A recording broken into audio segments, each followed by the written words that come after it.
Mini hot water bag, এর মধ্যে তোমরা গরম জল ভরেই নখটা আটকে কিন্তু যে কোনো ব্যথায় সেঁক দিতে পারবে। অনেক সময় কি হয়, অনেক বেশি লিখলে বা অনেক কাজ করলে এই সমস্ত জায়গায় কিন্তু যন্ত্রণা করে, তখন তোমরা জাস্ট এটা একটু হাতের উপরে বসিয়ে রাখলে কিন্তু এটা সেঁক হয়ে যাবে। এবং তোমরা যদি মনে করো এটা ক্যারি করবে, ব্যাগের এক কর্নারে ফেলে রাখলে তোমরা বেরিয়ে গেলে, তারপরে যদি তোমাদের কোনো রকম কোনো অসুবিধা হয় বা ব্যথা হয়, তোমরা কিন্তু ব্যাগের থেকে এটা বার করে গরম জল ভরেই সেঁক দিতে পারবে। খুব ছোট, ক্যারি করাও খুব ইজি এবং দেখতেও ভীষণ কিউট। এটা কিন্তু অফার প্রাইসের মধ্যে রয়েছে।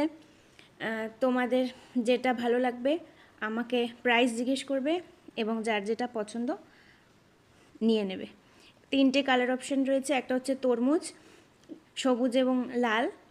তার মধ্যে এখানে তরমুজের বীজের মতো কালো কালো বীজ করা রয়েছে। আর হচ্ছে কি একটা পিঙ্ক কালার রয়েছে। যার যেটা লাগবে আমাকে ডিএম করবে।